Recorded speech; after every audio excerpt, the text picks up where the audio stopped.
Welcome to yes news. పేదవాడికి సహాయం చేస్తే వచ్చే సంతోషం ఏ పనిలోనూ ఉండదని సీఎం చంద్రబాబు అన్నారు. పింఛన్లు ప్రతి నెల 1వ తేదీనే ఇంటింటికి వెళ్లి అందిస్తున్నామని తెలిపారు.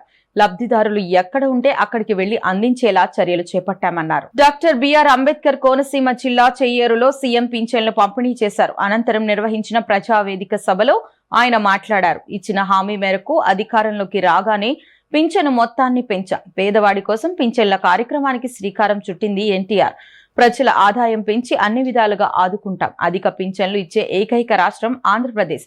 మాది పేదల ప్రభుత్వం. మెగా డిఎస్సితో ఉపాధ్యాయ పోస్టులను భర్తీ చేస్తున్నాం. ఉచితంగా 3 వంట గ్యాస్ సిలిండర్లు అందజేస్తున్నాం. పేదలకు 3 పూటల అన్నం పెట్టాలన్న సంకల్పంతో పనిచేస్తున్నాం. ప్రభుత్వం యంత్రాంగం పేదల గురించి ఆలోచించాలి. ప్రతి గ్రామానికి ఎమ్మెల్యేలు, ఎంపీలు, స్థానిక నేతలు వెళ్లాలి. పింఛనిచ్చే కార్యక్రమంలో భాగస్వాములైతే సమస్యలు తెలుస్తాయి. పేదల కోసం కష్టపడుతున్నా. చేప ఇవ్వడమే కాదు, పట్టించే విధానం నేర్పుతాం. భర్త చనిపోతే ఆటోమేటిక్ గా భార్యకు పింఛను ఇచ్చే వెసులుబాటును తీసుకొచ్చాం.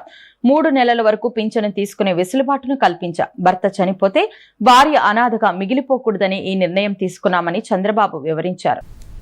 పేరు పెట్టి ఏదో ఇంటింటికి రేషన్ ఇస్తామని వీళ్ళు ఇష్టం వచ్చినప్పుడు వచ్చి రోడ్డు మీద నిలబడుకొని అందరినీ పరిగెత్తరమ్మని చెప్పే పరిస్థితికి వచ్చారు. ఎవరు అడిగారని చెప్పి అడుగుతున్నాం. అవసరమైతే మీకు చేతనైతే దివ్యాంగులుంటారు, వృద్ధులుంటారు, వాళ్ళ ఇండ్లకు మనమే పోయి తీసుకుపోయి ఇద్దాం. డోర్ డెలివరీ ఇద్దాం. వాళ్ళు ఇంట్లో ఎప్పుడుంటారో కనుక్కొని అప్పుడే ఇద్దాం. అందుకే ఈ నెల 1 నుంచి నూతన విధానాన్ని ఏదైతే దుకాణాల ద్వారానే మీకు రేషన్ ఇప్పించే బాధ్యత నాదని మరొకసారి మీకు హామీ ఇస్తున్నా. వేల కోట్ల రూపాయలు ఖర్చు పెట్టే మాఫియా తయారైపోయారు. రాజకీయ నాయకులు కొనే పరిస్థితికి వచ్చారు, ఆఫీసర్లు కొనే పరిస్థితికి వచ్చారు, మాఫియాలుగా తయారైపోయారు. నేను ఒకటే చెప్తున్నా, నాకు అన్నీ తెలుసుకొని చెప్పడంలో ఇక్కడ వాళ్ళ కొవ్వు ఎంత ఉందంటే నా దగ్గర కూడా వచ్చే పరిస్థితికి వస్తున్నారు. కాబట్టి వార్నింగ్ ఇస్తున్నా, మాఫియాలు జాగ్రత్తగా ఉండండి. ఎవ్వడు మిమ్మల్ని కాపాడలేడు. మీ పని మీరు చేయండి. అవసరమైతే మా వాళ్ళకు రైస్ వద్దనుకుంటే నేను వాళ్ళకి కావాలి డబ్బులే కావాలని డీబీటీ కింద వేస్తా, మీ అకౌంట్లో వేస్తా. ఆ దుకాణంలో మీకు నచ్చిన నిత్యావసర వస్తువులు మీరు కొనుక్కోవచ్చు. కావాలంటే బియ్యం కొనుక్కోండి, లేకపోతే ఇంకొక పక్కన పోతే మీకు కావాలంటే చక్కెర కొనుక్కోండి, తెను బండారాలు కొనుక్కోండి, గోధుమలు కొనుక్కోండి, కూరగాయలు కొనుక్కోండి. నాకు ఏం బాధ లేదు. కానీ పేదవాడికి ఇచ్చే డబ్బులు పేదవాడికే చేరాలి. మధ్య దళారులు ఉంటే మాత్రం, దళారీలు మాఫియాలుగా తయారై డబ్బులు పెట్టి చేస్తే మాత్రం మీకే రాష్ట్రంలో చోటు లేదని మరొక్కసారి హెచ్చరిస్తున్నా. ఇంకో పక్క మొన్న రాజమండ్రిలో ఒక సంఘటన జరిగింది. ఈరోజు ఈ ప్రభుత్వాన్ని అప్రతిష్ట పాలు చేయాలని కొంతమంది కుయుక్తులు పడుతున్నారు. లేనిపోని సమస్యలు. సహజంగా మరణించిందని కూడా ఒక పాస్టర్ సహజంగా మరణించి దాన్ని కావాలని ఎవరో చంపారని చెప్పి పెట్టారు.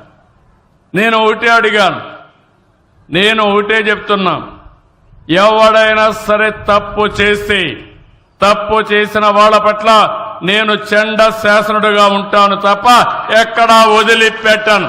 రాజకీయం చేసి తప్పుడు ఆరోపణలు చేసి బురజల్లే కార్యక్రమం చేస్తే మాత్రం. ఎన్నికల ముందు ఇచ్చిన ప్రతి హామీని అమలు చేసే దిశగా కూటమి ప్రభుత్వం పనిచేస్తోందని సెంట్రల్ ఎమ్మెల్యే బోండా ఉమామహేశ్వరరావు అన్నారు. సంక్షేమ పథకాల అమలుపై వైసీపీ నాయకులు అసత్య ప్రచారాలు చేస్తున్నారని మండిపడ్డారు. దేశంలో వికలాంగులకు 6,000 పెన్షన్ ఇస్తున్న ఏకైక రాష్ట్రం ఆంధ్రప్రదేశ్ అని పేర్కొన్నారు. 27వ డివిజన్ గణపతిరావు వీధిలో ఎన్టీఆర్ భరోసా పెన్షన్ల పంపిణీ కార్యక్రమం నిర్వహించారు. ఈ కార్యక్రమంలో అధికారులు, స్థానిక నేతలతో కలిసి విజయవాడ సెంట్రల్ ఎమ్మెల్యే బోండా ఉమామహేశ్వరరావు పాల్గొన్నారు. ఈ సందర్భంగా బోండా ఉమా మాట్లాడుతూ ఎన్నికల ముందు ప్రజలకు ఇచ్చిన ప్రతి వాగ్దానాన్ని అమలు చేస్తున్నామని అన్నారు. అధికారంలోకి వచ్చిన తర్వాత వృద్ధాప్య వితంతు పెన్షన్లు 4,000కు, వికలాంగుల పెన్షన్లు 6,000కి పెంచినట్లు తెలిపారు. దేశంలో వికలాంగులకు 6,000 రూపాయలు పెన్షన్ ఇస్తున్న ఏకైక రాష్ట్రం ఆంధ్రప్రదేశ్ అని పేర్కొన్నారు. ఏడాదికి 3 ఉచిత గ్యాస్ సిలిండర్లు అందిస్తున్నామని చెప్పారు. తల్లికి వందనం పథకం కింద జూన్ నెల నుండి 18 ఏళ్లు నిండిన మహిళలకు 18,000 చొప్పున ఇచ్చే పథకం జులై నుండి, మహిళలకు ఉచిత బస్ ప్రయాణం ఆగస్టు నుండి అమలులోకి వస్తుందన్నారు. అధికారులు, ప్రజా ప్రతినిధులు కలిసి ఉదయం నుండే ఇంటి వద్దకే వెళ్లి పెన్షన్లు అందజేస్తున్నామని, కొత్త పెన్షన్లను కూడా పంపిణీ చేస్తున్నామని తెలిపారు. అర్హత కలిగిన ప్రతి ఒక్కరికి పెన్షన్లు మంజూరు చేస్తామని స్పష్టం చేశారు.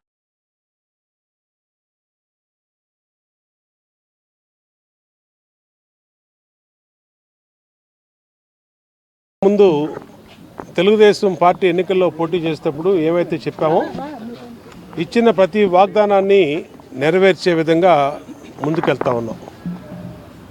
ప్రధానమైనటువంటి వాగ్దానం పింఛన్లు. పేదవాళ్ళకి, వృద్ధులకి, వితంతులకి 3,000 రూపాయలు ఇచ్చే పింఛన్లు 4,000 చేస్తామని చెప్పాం. అధికారంలోకి వచ్చినాక ఏప్రిల్ నెల, మే నెల, జూన్ నెల కలిపి జూలైలో 7 నెలలు పెన్షన్లు ఇచ్చాం. అంతేకాకుండా వికలాంగులకి 3,000 ఇచ్చే పింఛన్లు 6,000 చేస్తామని చెప్పాం. 6,000 రూపాయలు చేసాం. భారతదేశంలోనే ఎక్కడా వికలాంగులకు 6,000 పింఛన్ లేదు. భారతదేశంలోనే 4,000 పింఛన్ ఇచ్చే రాష్ట్రం ఎక్కడా లేదు. మొట్టమొదటిది ఆంధ్రప్రదేశ్. అంటే పేదవాళ్ళకి అంత అండగా ఉన్నాం. అలాగే ఇచ్చిన వాగ్దానం ప్రకారం 3 గ్యాస్ బండ్లు ప్రతి మహిళకి ఇస్తాను. ఈ నెల నుంచి మిగిలినటువంటి అమ్మఒడి గత ప్రభుత్వం ఒకరికే ఒక బిడ్డగా ఇచ్చేది. ఇవాళ ఈ ప్రభుత్వం ఎంతమంది పిల్లలు చదువుకుంటే అంతమంది పిల్లలకి 15,000 రూపాయలు చొప్పున ఇస్తాను. దానికి కూడా 15,000 రూపాయలు చొప్పున జూన్ నెల నుంచి ఇవ్వబోతా ఉన్నాం. అలాగే జూలై నెలలో 18,000 రూపాయలు మా చెల్లెమ్మల ఖాతాలో వేస్తామని చెప్పాం. జూలై నెలలో 18,000 రూపాయలు వేయబోతా ఉన్నాం. ఆగస్టులో ఉచితంగా మహిళలకి బస్సు ప్రయాణం పెట్టబోతా ఉన్నాం. ఇచ్చిన ప్రతి వాగ్దానాన్ని నెరవేరుస్తూ గతంలో వైసీపీ ఏం చెప్పిందంటే తెలుగుదేశం అధికారంలోకి వస్తే పింఛన్లు పెంచదు, పింఛన్లు ఇంటికి వచ్చి ఇవ్వదని చెప్పి.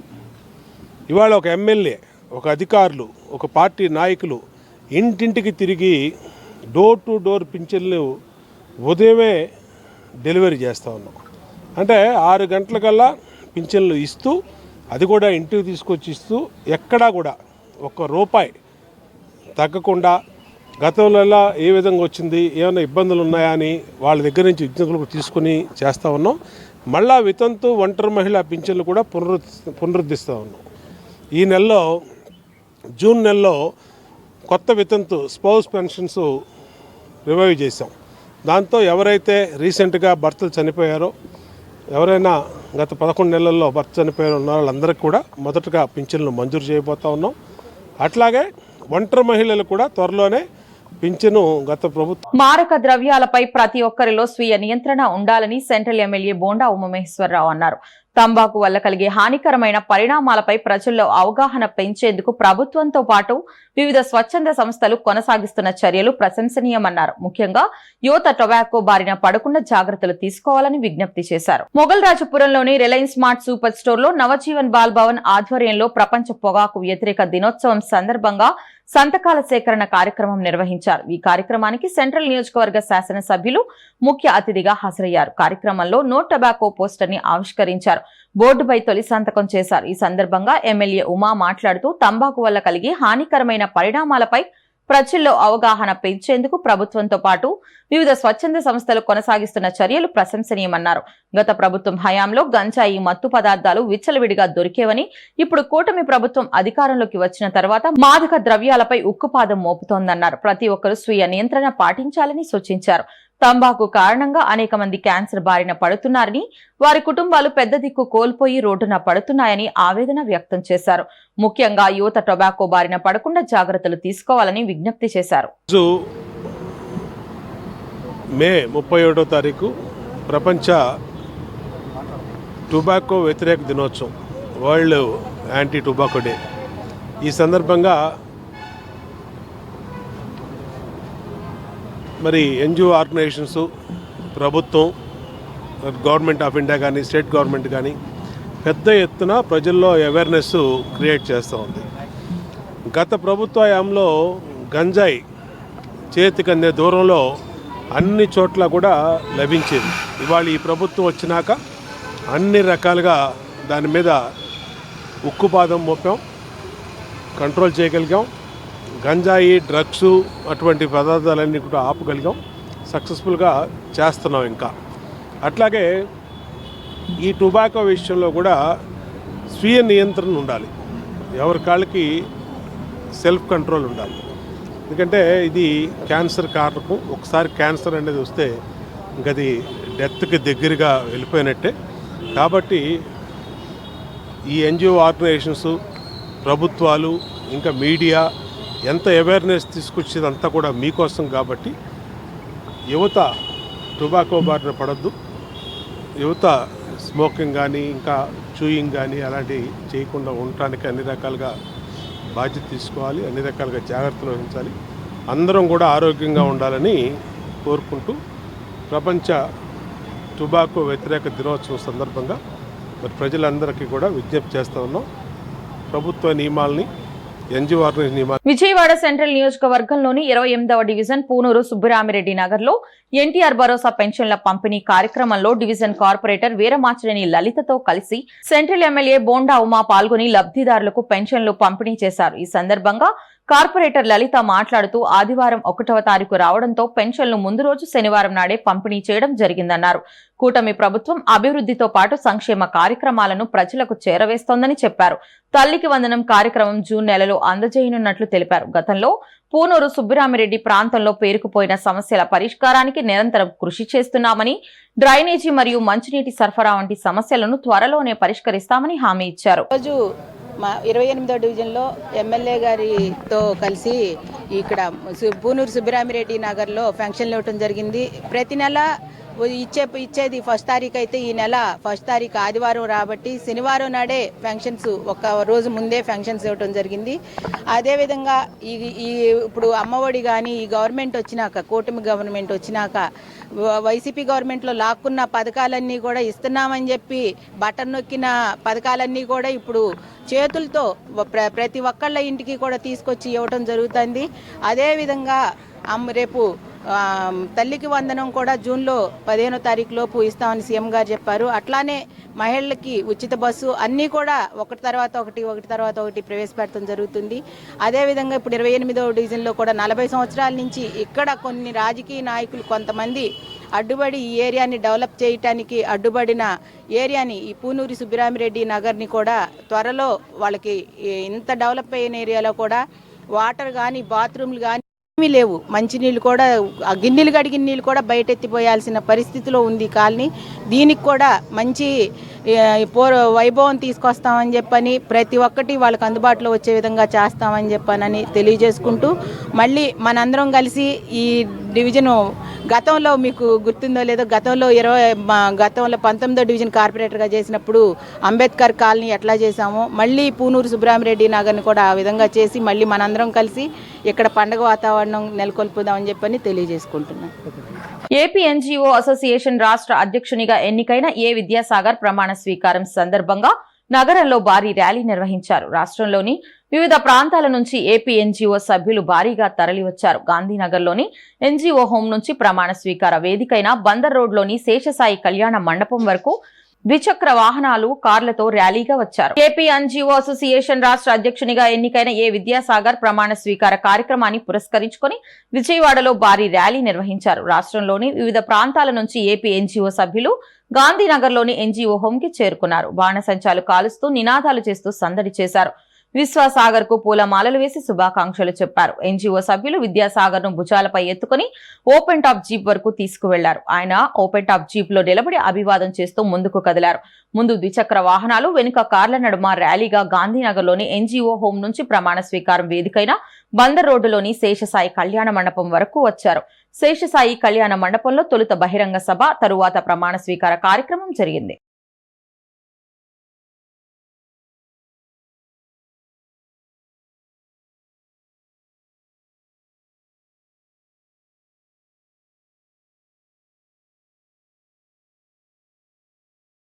గాంధీనగర్లోని శారదా డిగ్రీ కళాశాల నందు పోటీ పరీక్షలకు విద్యార్థులకు శిక్షణ అందించేందుకు ప్రత్యేక తరగతులను నిర్వహిస్తున్నట్లు శారదా ఎడ్యుకేషనల్ సొసైటీ కార్యదర్శి కుందా రామనారాయణ తెలిపారు. డిగ్రీ కోర్సు పూర్తయ్యేలోగానే ప్రతి విద్యార్థికి ఉద్యోగ అవకాశం సాధించాలనే ఉద్దేశంతో శారదా డిగ్రీ కళాశాల Sharada professional academy for competitive exams ద్వారా వివిధ పోటీ పరీక్షలకు శిక్షణ అందిస్తుందని తెలిపారు. గాంధీనగర్లోని శారదా డిగ్రీ కళాశాల కాన్ఫరెన్స్ హాల్ నందు శనివారం విలేకరుల సమావేశం ఏర్పాటు చేశారు.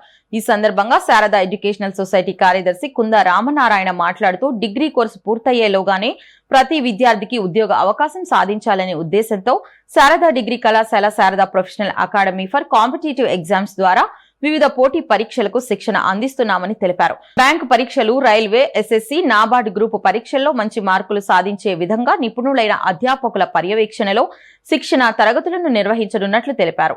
ఈ శిక్షణ తరగతులు శారదా డిగ్రీ కళాశాల విద్యార్థులతో పాటు ఇతర డిగ్రీ కళాశాల విద్యార్థులు కూడా వారికి అనువైన విధంగా ఎంపిక చేసిన బ్యాచ్ లో శిక్షణ తీసుకోవచ్చని తెలిపారు. ఇతర డిగ్రీ కళాశాల విద్యార్థులకు మధ్యాహ్నం 2 గంటల నుండి సాయంత్రం 7 గంటల వరకు ప్రత్యేక బ్యాచ్ లను ప్రారంభించనున్నట్లు తెలిపారు. శిక్షణా కాలం 4 నెలలు ఉంటుందని తెలిపారు. ఏసీ క్లాస్ రూమ్స్ తో పాటు ప్రతిరోజు ఆన్లైన్, ఆఫ్లైన్ పరీక్షలను నిర్వహించనున్నట్లు తెలిపారు. ల్యాబ్, లైబ్రరీ సౌకర్యం కూడా ఉందని తెలిపారు. శిక్షణ తరగతులలో పాల్గొన్న ప్రతి ఒక్కరికి నిపుణులచే రూపొందించిన పోటీ పరీక్షల పుస్తకాన్ని అందజేయనున్నట్లు తెలిపారు. నేను Kunda Ramanarayana, secretary Sharada education society. మన శారదా విద్యా సంస్థలు గత 50 సంవత్సరాలుగా శారదా ఎడ్యుకేషన్ సొసైటీ విద్యాసేవలో ముందరుంటూ ఎప్పటికప్పుడు కొత్త నూతన కోర్సులు స్థాపిస్తూ పిల్లలకి ఎంతో సేవ చేస్తూ ఉంది. ఈ పోటీతత్వ ప్రపంచంలో మన ఈ గ్రూప్స్ 1 కానీ, ఐఏఎస్ కోచింగ్ కానీ వీటికి సంబంధించిన ఇవ్వాలనే ఉద్దేశంలో శారదా ప్రొఫెషనల్ అకాడమీ అని బిగించేయడం జరిగింది. సో డిగ్రీతో పాటు మేము ఏంటంటే పిల్లలందరికీ బిఎస్ఆర్బి, ఆర్ఆర్బి, ఎస్ఎస్సి మొదలైన పోటీ పరీక్షలకి డిగ్రీతో పాటుగా పిల్లలకి ఈ కోచింగ్ అనేది బిగించేస్తే వాళ్ళకి ఎంతో ఉపయోగకరంగా ఉంటుంది. At the same time 3 years degree అయ్యేసరికి ఏంటంటే జాబ్ గ్యారంటీ, వాళ్ళు వెంటనే జాబ్లో జాయిన్ అయ్యి వాళ్ళు ఏంటంటే దేశానికి మంచి పౌరులుగా. సెంట్రల్లీ లొకేటెడ్గా ఉన్నటువంటి శారదా ఎడ్యుకేషన్ సొసైటీ ఈ 50 సంవత్సరాలు పూర్తి చేసుకొని ఈ సెలబ్రేషన్స్ జరుపుకోవట చాలా గొప్పగా ఉంది. ఇలాంటి సమయంలో వాళ్ళు ఇన్నోవేటివ్గా కొత్తగా ఒక కోర్సు స్టార్ట్ చేస్తాం. ఇక్కడ చదువుకున్న పిల్లలకు డిగ్రీ ఇచ్చి తర్వాత ఇక్కడి నుంచి పాసింగ్ అవుట్ చేసి పంపించేసేస్తే దానిలో చాలామంది ఉద్యోగాలకు మరలా ప్రయత్నం చేసుకొని దానికి ఇంకెక్కడన్నా కోచింగ్ తీసుకోవడమో లేకపోతే వేరే వాటిల్లో యావిగేషన్లో సెటిల్ అయిపోవడం లేకపోతే చిన్న చిన్న జాబ్స్లో చేరిపోవడం జరుగుతున్నది. నేను శారదా డిగ్రీ కళాశాల ప్రిన్సిపాల్. నా పేరు నాగేశ్వర శర్మ. ఈ శారదా కళాశాల స్థాపించి 50 వసంతాలు ఈనాటికి పూర్తి చేసుకుంది. మరి ఈ 50 వసంతాలలో ఈ కళాశాల దినదినాభివృద్ధి చెందుతూ కాలానికి ఏది అవసరమో దానికి తగినట్టుగా ప్రతి సంవత్సరం కూడా డెవలప్మెంట్ చేస్తూ వచ్చారు. మరి ఇప్పుడు ప్రస్తుతంలో పిల్లలకి కావాల్సింది ఏంటంటే ఎంప్లాయబిలిటీ యొక్క వాటికి అవసరమైన విద్య నేర్చుకోవాలి. ఆ విద్య మామూలుగా రెగ్యులర్ కాలేజీ కరికులంలో అది ఉండదు. కాబట్టి దాన్ని మనం ఆలోచించి మన మేనేజ్మెంట్ వారు దాన్ని కూడా రెగ్యులర్ కాలేజీ కరికులంలో దాన్ని ఇంక్లూడ్ చేసి ఈ రోజున శారదా ప్రొఫెషనల్ అకాడమీ స్టార్ట్ చేస్తున్నారు. దీనివలన పిల్లలకి చాలా చాలా ఉపయోగం ఉంటుంది. ఆ ఉపయోగం అంటే మనం ఒక పనిని ఒక ఆలోచనతో మనం ప్రిన్సిపాల్ని ఈ కాలేజీలో 1980 నుంచి జాయిన్ అయ్యాను. 1974లోనే శారదా కాలేజ్ ఏర్పాటు జరిగింది, జూనియర్ కాలేజీ. అప్పటి నుంచి ఈ కాలేజీలో ఇప్పటికీ 25,000 మంది స్టూడెంట్స్ని మా కాలేజ్ నుంచి బయటికి ప్రమోట్ చేయడం జరిగింది. అంటే అంత లాంగ్ స్టాండింగ్ ఉంటే అంతమంది స్టూడెంట్స్ మనం ఏమనుకుంటాం వాళ్ళు ఆల్రెడీ ఎక్కడ చూసినా ప్రొఫెషన్స్ కనబడుతూనే ఉంటారు. ఇదివరకు రోజుల కంటే ఇప్పుడు చూసాడు ఇంకా ప్రొఫెషన్స్ పెరిగింది, కాంపిటీషన్ పెరిగింది. మన జనరల్గా స్టూడెంట్స్ అందరూ ఏమనుకుంటారంటే డిగ్రీ అయిన తర్వాత కాంపిటేటివ్ ఎగ్జామ్స్కి వెళ్దామని. కానీ మాకున్న మేనేజ్మెంట్ ఇప్పుడు రామనారాయణ గారు ఉన్నారు సెక్రటరీగా. ఆయన ఆలోచనలు చూసినట్టయితే స్టూడెంట్స్ ఎప్పుడో పరీక్ష ఇంటర్మీడియట్ డిగ్రీ అయిపోయిన తర్వాత చదవటం కాదు, ఇంటర్మీడియట్ నుంచి కూడా వాళ్ళందరూ. ఆంధ్రప్రదేశ్ రాష్ట్రంలో 50 లక్షల పైబడి జనాభా ఉన్న వెలమ సామాజిక వర్గానికి ఆర్థిక సామాజిక విభిన్న రంగాల్లోనూ నామినేటెడ్ పోస్టుల్లోనూ తగిన ప్రాధాన్యత కల్పించాలని ఆంధ్రప్రదేశ్ వెలమ సంక్షేమ సంఘం రాష్ట్ర వ్యవస్థాపక అధ్యక్షుడు లగుడు గోవిందరావు ప్రభుత్వాన్ని డిమాండ్ చేశారు. ఆంధ్రప్రదేశ్ వెలమ సంక్షేమ సంఘం ఆధ్వర్యంలో వెలమ సమస్యలపైన, వెలమ డిమాండ్స్ పైన పోరాటం చేస్తున్నామని, ఆ క్రమంలోనే త్వరలోనే విశాఖపట్నం వేదిక వెలమ గర్జన కార్యక్రమాన్ని నిర్వహిస్తున్నట్లు చెప్పారు. ఆంధ్రప్రదేశ్ వెలమ సంక్షేమ సంఘం ఆధ్వర్యంలో విలేకరుల సమావేశాన్ని గాంధీనగర్ ప్రెస్ క్లబ్ లో నిర్వహించారు.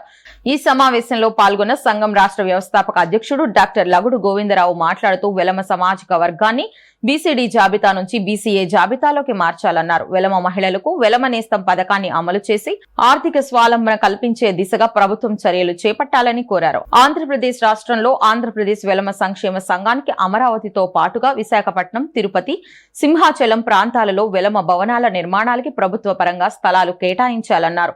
వెలమ నిరుద్యోగులకు ఉపాధి అవకాశాలు కల్పించే దిశగా ప్రభుత్వం చర్యలు చేపట్టాలని, వెలమ సామాజిక వర్గానికి గత ప్రభుత్వం ఇచ్చిన ప్రాధాన్యత క్రమంలో ఈ ప్రభుత్వం కూడా ఉప ముఖ్యమంత్రి పదవి ఇవ్వాలన్నారు. బీసీలుగా ఉన్న వెలమలకు చట్టసభలో 50% రిజర్వేషన్లు కేంద్రంలోనూ బీసీ మంత్రిత్వ శాఖ ఏర్పాటు చేయాలని డిమాండ్ చేశారు. వెలమల సమస్యలపై త్వరలో విశాఖపట్నం వేదికగా 50 లక్షల మంది జనాభాతో వెలమ గర్జన నిర్వహిస్తున్నామని, ఈ కార్యక్రమానికి రాష్ట్ర వ్యాప్తంగా ఉన్న వెలమలంతా తరలి రావాలని పిలుపునిచ్చారు. అందరికీ నమస్కారం. డాక్టర్ లగుడు గోవిందరావు, ఆంధ్రప్రదేశ్ వెలమ సంక్షేమ సంఘం రాష్ట్ర వ్యవస్థాపక అధ్యక్షులు. ఆంధ్రప్రదేశ్ వెలమ సంక్షేమ సంఘం ఆధ్వర్యంలో నేడు విజయవాడ ప్రెస్ క్లబ్ వేదిక వెలమ డిమాండ్లను పరిష్కరించాలని, వెలమ సమస్యలు ఏవైతే ఉన్నాయో ముఖ్యంగా ఆంధ్రప్రదేశ్ రాష్ట్రంలో 50 లక్షల పైబడి ఉన్నటువంటి వెలమ సామాజిక వర్గానికి ఆర్థిక, సామాజిక విభిన్న రంగాల్లో మరియు నామినేటెడ్ పోస్టుల్లో కూడా తగిన ప్రాధాన్యత రాష్ట్ర ప్రభుత్వం కల్పించాలని, ఆంధ్రప్రదేశ్ రాష్ట్రంలో వెలమ సామాజిక వర్గాన్ని బీసీడీ జాబితా నుంచి బీసీఏ జాబితాలో కూడా మార్చాలని చెప్పేసి కూడా ప్రధానంగా ఎన్నో సంవత్సరాలుగా ఉద్యమాలు చేస్తున్నాం. కాబట్టి ఈ యొక్క రాష్ట్ర ప్రభుత్వం బీసీడీ నుంచి ఏలోకి మార్చాలని చెప్పేసి కూడా ప్రధానంగా డిమాండ్ చేస్తున్నాం. అదేవిధంగా ఆంధ్రప్రదేశ్ రాష్ట్రంలో వెలమ సామాజిక వర్గానికి వెలమ మహిళలకు వెలమ నేస్తం పథకాన్ని కూడా మాజీ సీఎం జగన్మోహన్ రెడ్డి పాలనలో రాష్ట్రాన్ని అప్పుల పాలు చేశారని ఎమ్మెల్యే గద్దె రామ్మోహన్ విమర్శించారు. రాష్ట్రాన్ని దివాళా తీసే విధంగా గత ప్రభుత్వం పరిపాలన చేసిందని ఘాటు వ్యాఖ్యలు చేశారు. ఈ విధ్వంస పాలన నుంచి చంద్రబాబు నాయుడు ప్రభుత్వాన్ని మరల గాడిలో పెడుతున్నారని, రాష్ట్రాన్ని అభివృద్ధి చేయడానికి అహర్నిశలు కృషి చేస్తున్నారని చెప్పుకొచ్చారు. 15వ డివిజన్ రామలింగేశ్వర్ నగర్ గాంధీ కాలనీ ఆంజనేయ స్వామి గుడి ప్రాంతంలో ప్రజా సమస్యలపై శాసనసభ్యులు గద్దె రామ్మోహన్ పర్యటన మరియు పెన్షన్ల పంపిణీ కార్యక్రమం నిర్వహించడం జరిగింది. ఈ సందర్భంగా ఆయన మాట్లాడుతూ గత ప్రభుత్వంలో పెన్షన్లను 2 సంవత్సరాల తర్వాత విడతల వారీగా పెంచారే తప్ప పేదవాళ్లపై ప్రేమ కాదని ఆయన అన్నారు. పెన్షన్లు పెంచాలనుకుంటే ముఖ్యమంత్రి చంద్రబాబు లాగా ఒక్కసారి పెంచాలని చెప్పారు. చంద్రబాబు ముఖ్యమంత్రిగా ఉన్నప్పుడు 200 రూపాయల పెన్షన్ ను 1000 రూపాయలు చేశారని గుర్తు చేశారు. అంతేకాకుండా 1000 రూపాయల పెన్షన్ ను ప్రజలు అడగకుండానే 2000 రూపాయలు చేశారని చెప్పారు. జగన్ రెడ్డి ప్రభుత్వంలో వికలాంగులకు తీవ్ర అన్యాయం చేశారని విమర్శించారు. వికలాంగులకు 6000 రూపాయలు ఇచ్చిన ఘనత ఒక్క చంద్రబాబుకే దక్కుతుందని వ్యాఖ్యానించారు. అనంతరం నిరుపేద కుటుంబానికి చెందిన 3 పార్టీ కార్యకర్తలకు స్వయం ఉపాధి చేసుకునే నిమిత్తం టిఫిన్ బండి, 2 తోపుడు బండ్లను పంపిణీ చేశారు.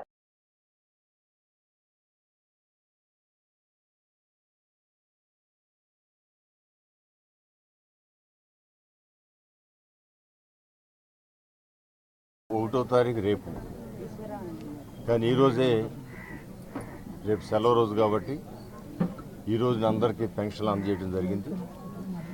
స్వయంగా ముఖ్యమంత్రి గారు ఈ రోజున గోదావరి జిల్లాలో పెన్షన్ పంపిణీ చేస్తున్నారు. అంటే ఇక్కడ ఒక కాన్సెప్ట్ మనందరం కూడా అర్థం చేసుకోవాల్సింది ఏంటంటే, గత ప్రభుత్వంలో 2000 రూపాయల నుంచి 1000 రూపాయలు పెంచుతానన్న పెద్ద మనిషి 5 సంవత్సరాల వరకు ప్రతి నెల ప్రతి సంవత్సరం 250 రూపాయలు చొప్పున. మరి నిజంగా పెంచాలని చిత్తశుద్ధి ఉంటే, పేదల మీద ప్రేమ ఉంటే ఆయన గెలవగానే కనీసం 250 పెంచాలి. గెలిచిన 2 సంవత్సరాలు పెంచాడు 250. ఇక దిగిపోయే ముందు ఇంకో 250 పెంచాడు. అంటే ఆ చిత్తశుద్ధి చెప్పడాన్ని నేను మీ అందరు కూడా మనవి చేసుకుంటున్నాను. ఎందుకంటే 2014లో అనేకమైన ఆర్థిక ఇబ్బందులున్నా 200 రూపాయల పెన్షన్ని 1000 రూపాయలు పెంచుతానన్నారు. మొట్టమొదటి రోజున గెలిచిన మొట్టమొదటి సంతకం పెట్టి మొట్టమొదటి నెలలోనే 1000 రూపాయలు పెంచడం జరిగింది. ఆ తర్వాత అడగకుండా 2000 చేయడం జరిగింది. సో ఈ రోజున 3000, 4000 చేయటమే కాకుండా వికలాంగులకి ఎంత తీరని అన్యాయం గత ప్రభుత్వం చేసిందో ప్రతి ఒక్కరు కూడా ఆలోచించాలి. ఇప్పుడు కూడా పెన్షన్లు పెట్టిన దగ్గర నుంచి సామాన్యమైన పెన్షన్ల కంటే వికలాంగులకి కొంచెం ఎక్కువ ఇవ్వడం జరిగింది. 2014-15లో 2000 రూపాయలు మామూలు పెన్షన్లు అయితే వితంతువులు కానీ వృద్ధులు కానీ పెన్షన్లు అయితే వికలాంగులకి 3000 ఇవ్వడం జరిగింది. ఇప్పుడు 5 సంవత్సరాలు 3000 పెన్షన్ ₹1 కూడా ఎక్కడా పెంచలేదు. ఇవాళ 3000 రూపాయల పెన్షన్ని 6000 నారా చంద్రబాబు నాయుడు గారు చేయడం. అంటే వికలాంగులంటే ఎంత ప్రేమ చంద్రబాబు గారికి ఉంది, ఎంత వ్యతిరేకత జగన్మోహన్ రెడ్డి గారికి ఉందో మనం ఆ పాయింట్ని బట్టి చెప్పచ్చు. నిజంగా రాష్ట్రంలో ఏ ప్రాంతంలోనైనా రాజకీయ దురుద్దేశంతో స్వర్గీయ వంగవీటి మోహనరంగ విగ్రహాలను తొలగించాలని చూస్తే సహించేదే లేదని ఆల్ ఇండియా కాపు ఫెడరేషన్ రాష్ట్ర ఆర్గనైజింగ్ సెక్రటరీ ఆల తారక రామారావు తెలిపారు. కాపుల ఆరాధ్య దైవమైన వంగవీటి మోహనరంగ విగ్రహాలను తొలగించాలని ఎవరైనా ప్రయత్నిస్తే ఆయన అభిమానులు రాష్ట్ర వ్యాప్తంగా ఉన్న బలిజ ఒంటరి కాపు ఉపకులాల వారి సత్తా చూడాల్సి వస్తుందని హెచ్చరించారు. అజిత్ సింగ్ నగర్ లోని ఆల్ ఇండియా కాప్ ఫెడరేషన్ కార్యాలయంలో నిర్వహించిన విలేకరుల సమావేశంలో ఆల తారక రామారావు మాట్లాడుతూ సకినేటిపల్లి ప్రాంతం అంతర్వేదిలో కాపు సంఘాలు ఏర్పాటు చేసిన వంగవీటి మోహనరంగ విగ్రహాన్ని రోడ్డుకు అడ్డంగా ఉందని కొందరు అధికారులు దురుద్దేశపూర్వకంగా తొలగించిన తీరును ఆల్ ఇండియా కాపు ఫెడరేషన్ తీవ్రంగా ఖండిస్తుందన్నారు. ఇటువంటి ఘటనలు మరో 1-2 చోట్ల జరుగుతున్నట్లు తమ దృష్టికి వచ్చిందన్నారు. కొంతమంది అధికారులు రాజకీయ దురుద్దేశంతో అత్యుత్సాహాన్ని చూపుతున్నారని, కొందరు రాజకీయ నేతలు చెప్పినట్లుగా వ్యవహరిస్తున్నారని అన్నారు. ఇది సరైన పద్ధతి కాదని చెప్పారు. ఏ పార్టీకి చెందిన రాజకీయ నాయకుల విగ్రహాలు ఎక్కడ పెట్టాలన్నా కాపు కులస్తులు అడ్డు చెప్పిన దాఖలాలు లేవని, కానీ అంతర్వేది వంటి ఘటనలు కాపుల మనోభావాలను, వంగవీటి మోహనరంగ అభిమానులను బాధించేలా ఉన్నాయన్నారు. కాపులను రెచ్చగొట్టేలా కొందరు వ్యవహరిస్తున్నారని చెప్పారు. వంగవీటి మోహనరంగ తర్వాత కాపులకు పెద్ద దిక్కుగా మారిన ఉప ముఖ్యమంత్రి పవన్ కళ్యాణ్ ను టార్గెట్ చేసేలా కాపులను రాజకీయ దురుద్దేశంతో ఇబ్బంది పెట్టాలని కొందరు చూస్తున్నారన్నారు. కాపులను ఇబ్బంది పెడితే రానున్న కాలంలో ప్రతి ఒక్కరూ తగిన రీతిలో మూల్యం చెల్లించుకోక తప్పదు అన్నారు. ఒక్క వంగవీటి మోహనరంగ విగ్రహాన్ని తొలగిస్తే అదే ప్రాంతంలో వేలాది మోహనరంగ విగ్రహాలు ఆయన అభిమానులు ఏర్పాటు చేస్తారని గుర్తుంచుకోవాలన్నారు. మొన్న జరిగినటువంటి సకినేటిపల్లి అంతర్వేదిలో కాపు సంఘాలు ఏర్పాటు చేసినటువంటి మా కులదైవం బడుగు బలహీన వర్గాల ఆశాజ్యోతి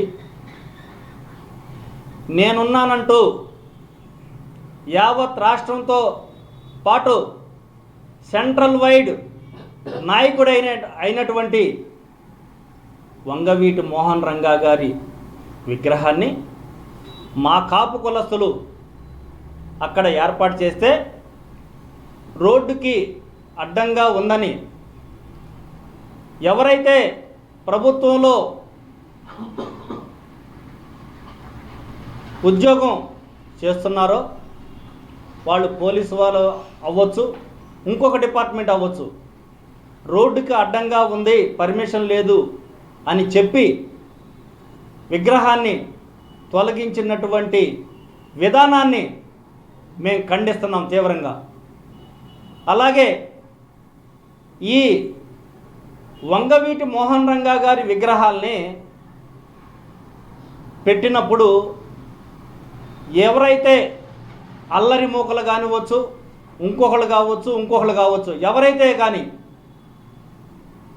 ఒక విగ్రహాన్ని తొలగిస్తే వేల విగ్రహాలు పుట్టుకొస్తాయన్న విషయాన్ని మీరు మర్చిపోవద్దు.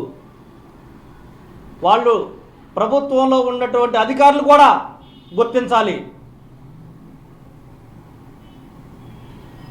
మేము కాపు కులస్తులం రాజకీయ పార్టీలైనటువంటి రాజకీయ నాయకులు పద్మభూషణ్ సూపర్ స్టార్ కృష్ణ భౌతికంగా మన మధ్యన లేనప్పటికీ అభిమానుల గుండెల్లో బ్రతికే ఉన్నారని all India super star Krishna fans association రాష్ట్ర అధ్యక్షులు సుధాస్వామి అన్నారు.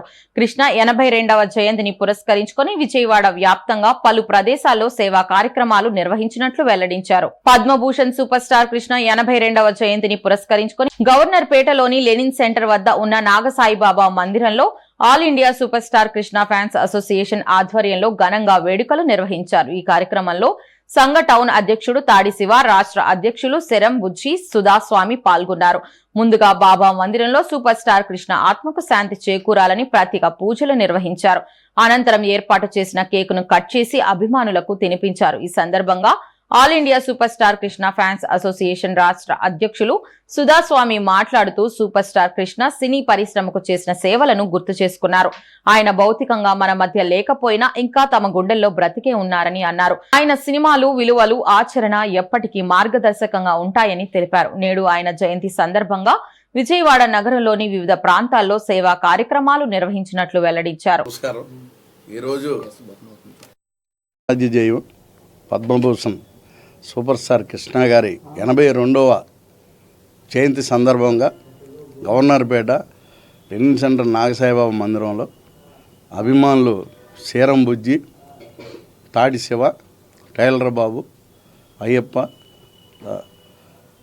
ఏర్పాటు చేసినటువంటి కేకుని ఈరోజు కేక్ కట్ చేసి బాబా గారికి పూజలు చేసి సూపర్ స్టార్ కృష్ణ గారి ఆత్మకు శాంతి కలగాలని, ఆయన మన లేకపోయినా జీవించున్నట్లే ఎల్లవేళ్ళ మేము అభిమానిస్తూ ఉన్నాం.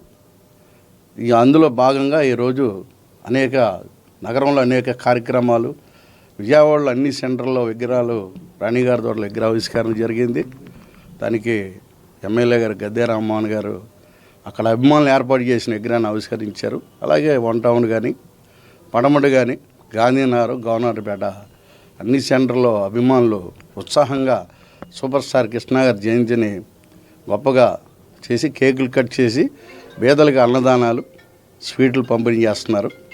ఈరోజు ఇక్కడ సిటీ ప్రెసిడెంట్ తాడి శివ, జిల్లా అధ్యక్షుడు మన శరం బుజ్జి గారు ఈ కార్యక్రమంలోనూ అభిమానులందరూ పాల్గొన్నారు. మరొకసారి సూపర్ స్టార్ కృష్ణ గారి అభిమానులందరికీ కూడా సూపర్ స్టార్ కృష్ణ గారి 82వ జయంతి శుభాకాంక్షలు తెలియజేస్తూ సెలవు తీసుకుంటున్నాం. డిఎస్సి నోటిఫికేషన్లో ఉన్న సమస్యలను అన్నింటినీ పరిష్కరించి ఎటువంటి న్యాయ వివాదాలు లేని విధంగా అందరికీ అవకాశం కల్పించాలని, టెట్కు ఇచ్చినట్లే డిఎస్సికి ఖచ్చితంగా 90 రోజుల సమయం ఇవ్వాలని ఏఐవైఎఫ్ రాష్ట్ర కార్యదర్శి పరచూరి రాజేంద్రబాబు డిమాండ్ చేశారు. డిఎస్సి అభ్యర్థులకు న్యాయం జరిగే వరకు ఏఐవైఎఫ్ పోరాడుతుందని స్పష్టం చేశారు. విజయవాడ ధర్నా చౌక్ లో డిఎస్సి అభ్యర్థులకు మద్దతుగా ఏఐవైఎఫ్ ఆధ్వర్యంలో నిరసన కార్యక్రమం నిర్వహించారు. ఈ సందర్భంగా ఏఐవైఎఫ్ రాష్ట్ర కార్యదర్శి పరచూరి రాజేంద్రబాబు మాట్లాడుతూ కూటమి ప్రభుత్వం ఎన్నికల హామీలో ఇచ్చిన మాట ప్రకారం డిఎస్సి నోటిఫికేషన్ విడుదల చేసినప్పటికీ దానికి తగిన సమయం ఇవ్వకపోవడంతో డిఎస్సి అభ్యర్థులకు అన్యాయం జరిగిందని చెప్పారు. టెట్కు ఇచ్చినట్లే డిఎస్సికి ఖచ్చితంగా 90 రోజుల సమయం ఇవ్వాలని డిమాండ్ చేశారు. నార్మలైజేషన్ వద్దు అని, అలాగే వయో పరిమితిని పెంచాలని కోరారు. నోటిఫికేషన్లో ఉన్న సమస్యలను అన్నిటినీ పరిష్కరించి ఎటువంటి న్యాయ వివాదాలు లేని విధంగా అందరికీ అవకాశం కల్పించాలని అన్నారు. అనంతరం డిఎస్సి అభ్యర్థి మాట్లాడుతూ కూటమి ప్రభుత్వం ఎన్నికల హామీలో ఇచ్చిన మాట ప్రకారం మెగా డిఎస్సి 16,347 పోస్టులు ఇచ్చినందుకు కృతజ్ఞతలు తెలిపారు. అందరికీ చదువుకునేందుకు తగిన సమయం కావాలని, ముందుగా సిలబస్ ఇచ్చిన మాట వాస్తవమే, కానీ ముందు చెప్పినట్లు టెట్కు ఇచ్చినట్లే డిఎస్సికి ఖచ్చితంగా 90 రోజుల సమయం ఇవ్వాలని కోరారు. కూటమి ప్రభుత్వం ఇచ్చిన హామీ మేరకు నోటిఫికేషన్ వచ్చినందుకు సంతోషంతో ఉన్నా తగినంత సమయం లేకపోవడం వలన తీవ్ర మానసిక ఒత్తిడికి గురవుతున్నామని చెప్పారు. మెగా డిఎస్సిని పండుగ వాతావరణంలో పారదర్శకంగా పరీక్షలు నిర్వహించాలని కోరారు. చంద్రబాబు ఏఐవైఎఫ్ రాష్ట్ర ప్రధాన కార్యదర్శి ఈరోజు ఆంధ్రప్రదేశ్ రాష్ట్ర ప్రభుత్వం ప్రకటించినటువంటి డిఎస్సి నోటిఫికేషన్ని పోస్ట్పోన్ చేయాలని, పరీక్షను పోస్ట్పోన్ చేయాలని, ఎన్నికల సమయంలో కూటమి ప్రభుత్వం యోగాలం పాదయాత్రలో నారా లోకేష్ గారు ఇచ్చినటువంటి హామీ ప్రకారం పరీక్షా సమయాన్ని 90 రోజులకి పొడిగించాలని, అదేవిధంగా వయో పరిమితి పెంచి జిల్లాకి ఒకే పరీక్ష నిర్వహించాలని చెప్పేసి ఈరోజు డిఎస్సి అభ్యర్థులతో విజయవాడ ధర్నా చౌక్లో ధర్నా కార్యక్రమం నిర్వహించడం జరుగుతూ ఉంది. ఈరోజు అభ్యర్థుల తరపున అఖిల భారత యువజన సమైక్య ఏఐవైఎఫ్గా మేము ఒకటే రాష్ట్ర ప్రభుత్వాన్ని కోరుతా ఉన్నాం. మీరు యువకాలం పాదయాత్రలో కానీ ఎన్నికల సమయంలో కానీ చంద్రబాబు గారు కానీ అదేవిధంగా లోకేష్ గారు కానీ నిరుద్యోగ అభ్యర్థులందరికీ న్యాయం చేస్తాము, డిఎస్సి నోటిఫికేషన్ విడుదల చేస్తామని చెప్పేసి తొలి సంతకం చేసినటువంటి 11 నెలల తర్వాత డిఎస్సి నోటిఫికేషన్ హడావిడిగా విడుదల చేసినటువంటి పరిస్థితులు ఉన్నాయి. సుమారుగా 7 సంవత్సరాల నుంచి డిఎస్సి నోటిఫికేషన్ వెలువడకపోవడంతో అనేక మంది అభ్యర్థులు వయోపరిమితి మించిపోయి పరీక్షకి అర్హతగా పొందేటటువంటి పరిస్థితులు ఉన్నటువంటి నేపథ్యంలో మేము వయోపరిమితి పెంచుతామని చెప్పేసి ప్రకటించారు. కానీ అది ప్రకటనలకే పరిమితమైంది తప్ప వయోపరిమితి పెంచలేదు. 47 సంవత్సరాలకు వయోపరిమితి పెంచాలని చెప్పేసి మేము ఈరోజు నిరుద్యోగుల పక్షాన మేము కోరుతామని. అదేవిధంగా నుంచి వచ్చాం సార్, మేము ఆదోని నియోజకవర్గము. గత ప్రభుత్వం మోసం చేసింది సార్. డిఎస్సి 5 సంవత్సరాల్లో ఒక్క డిఎస్సి కూడా ఈకోకున్నట్లు మోసం చేసింది.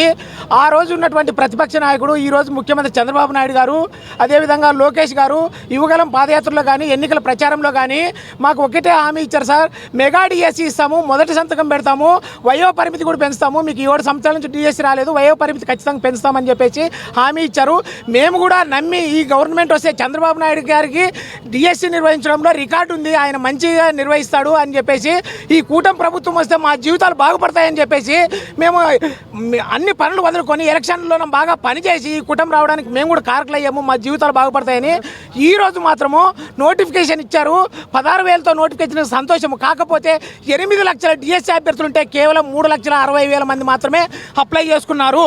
4 లక్షల మంది అప్లై చేసుకోలేదు. కారణం ఏంటంటే అనారోగ్య కారణాలతో తన కుమారుడు మృతి చెందడంతో కర్మకాండలు నిర్వహించి పెద్ద కర్మ అయ్యే వరకు అధికారుల అనుమతితో విధులకు వెళ్లకుండా ఇంటి వద్దనే ఉన్నామని, తరువాత విధుల్లోకి వెళితే తన భర్తను పనిలోకి తీసుకోలేదని జగ్గయ్యపేట మున్సిపాలిటీ అవుట్ సోర్సింగ్ పారిశుద్ధ్య కార్మికురాలు మొక్కల రాములమ్మ తెలిపారు. గాంధీనగర్ ప్రెస్ క్లబ్ లో నిర్వహించిన విలేకరుల సమావేశంలో ఆమె మాట్లాడుతూ తన భర్త వెంకటేశ్వర్లు తాను 26 సంవత్సరాలుగా పారిశుద్ధ్య కార్మికులుగా చేస్తున్నామని చెప్పారు. కుమారుడు చనిపోయి ఇంట్లో ఉంటే తన కుమార్తె అల్లుడు అధికారులతో కుమ్మక్కై అన్యాయంగా అక్రమంగా తమ స్థానంలో అవుట్ సోర్సింగ్ పారిశుద్ధ్య కార్మికులుగా వారిని చేర్చుకోమని అర్జీలు ఇచ్చినట్లు సృష్టించి విధుల్లో చేరారని తెలిపారు. అప్పటి నుంచి అధికారుల చుట్టూ తిరుగుతూ కూతురు అల్లుడు మోసం చేసిన విధానాన్ని వివరిస్తూ కలెక్టర్ కు అర్జీ పెట్టామని, తమకు న్యాయం చేయాలని కోరారు. మక్కల రాములమ్మయ్య, జగ్గయ్యపేట నుంచి వచ్చిన ఆయన గారు.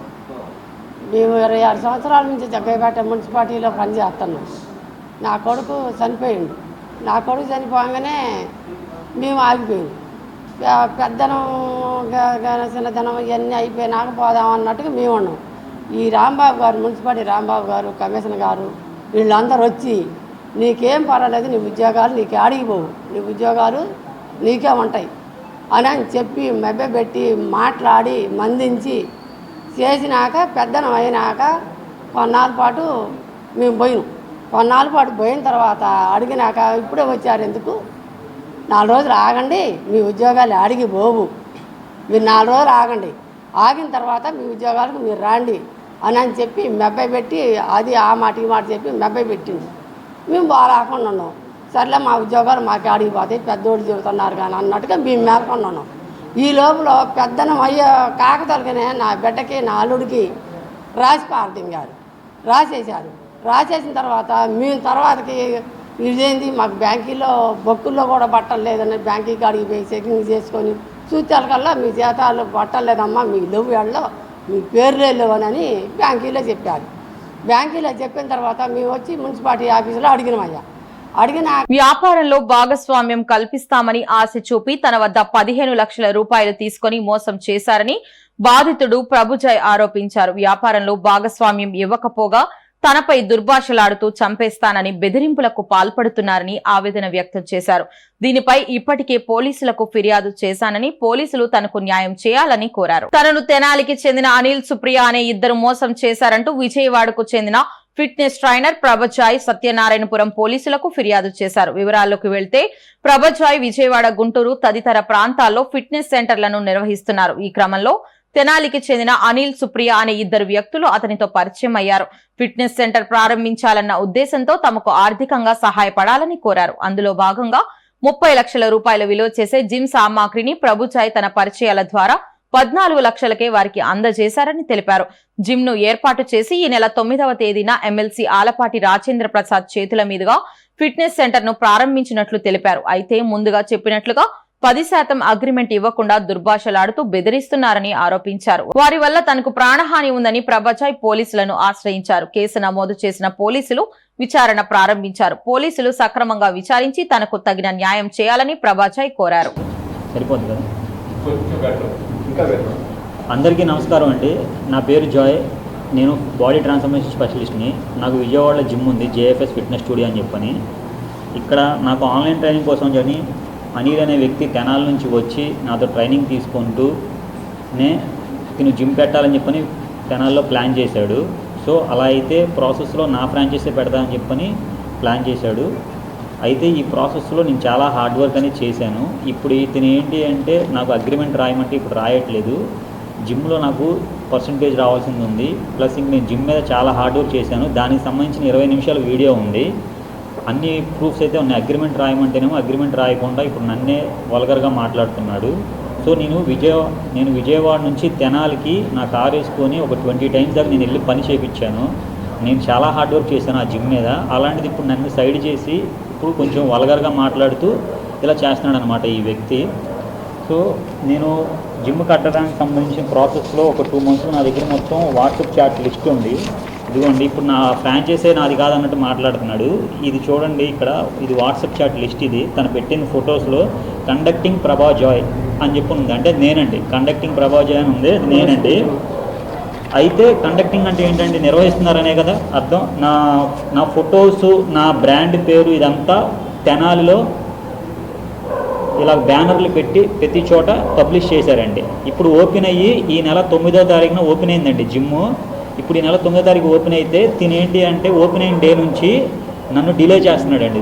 దూరం పెట్టేసి కొంచెం వల్గర్గా మాట్లాడాలు ఇలాంటివి చేస్తున్నాడు. దానికి సంబంధించిన ఆడియో ప్రూఫ్లు ఇవన్నీ ఉన్నాయి. బెదిరింపులు ఇవన్నీ చేస్తున్నాడు అనమాట. నాకు అమౌంట్ వచ్చేసి దగ్గర 15 లక్షల రూపాయల దాకా నాకు రావాల్సింది. నాకు పర్సనల్గా నాకు ప్రోటీన్ షాప్ బిజినెస్ కూడా ఉంది, అందులో నుంచి కూడా నాకు అమౌంట్ రావాల్సింది ఉంది. ఇదంతా వాట్సాప్ చాట్ లిస్ట్ అండి. ఇదిగోండి, నా బ్రాండ్ పేరు జేఎఫ్ఎస్ ఫిట్నెస్ స్టూడియో అండి. 9 సంవత్సరాల నుంచి నేను జేఎఫ్ఎస్ అనే